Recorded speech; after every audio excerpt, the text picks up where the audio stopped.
Hello everyone, welcome back to my channel. তো দেখো, আমি আবার চলে আসলাম অনেক দিন পরে একটা নতুন ব্লগ নিয়ে। কদিন তোমরা আমার ফেসবুক দেখে বুঝতেই পেরেছো নিশ্চয়ই যে আমরা বেড়াতে গিয়েছিলাম, আর গিয়েছিলাম কোথায়? দীঘায়।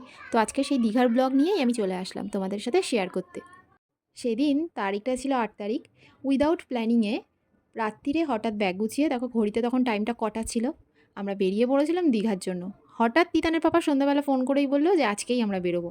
আমাদের বেরোনোর কথা ছিল কিন্তু আরও 2 দিন পরে। তো যাই হোক, আমরা রেডি হয়ে বেরিয়েই পড়েছি।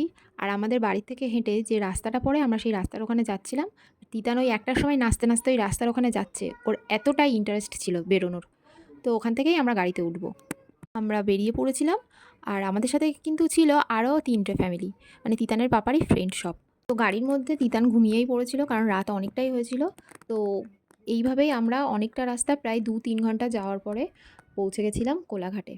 তো ওখানে গিয়ে আমার ভীষণ খিদে পেয়েছিল, কারণ তাড়াহুড়ো করে ব্যাগ গোছাতে গিয়ে, নিজে রেডি হতে গিয়ে, তিতানকে রেডি করতে গিয়ে আমার রাত্রের খাওয়াটাই হয়নি।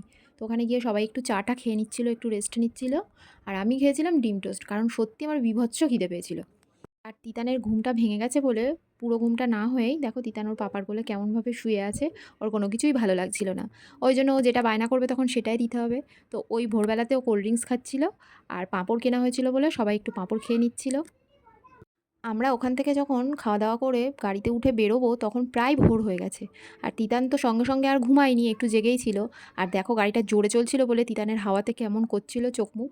তো আরও কিছুটা রাস্তা গিয়ে, মানে প্রায় 2-3 ঘন্টা কি 4 ঘন্টা মতো গিয়ে আমরা পৌঁছে গেছিলাম দেখো দীঘাতে। তো এখানে কিছুক্ষণ টাইম কাটিয়ে তারপর আমরা পৌঁছে গেছিলাম আমাদের হোটেলে।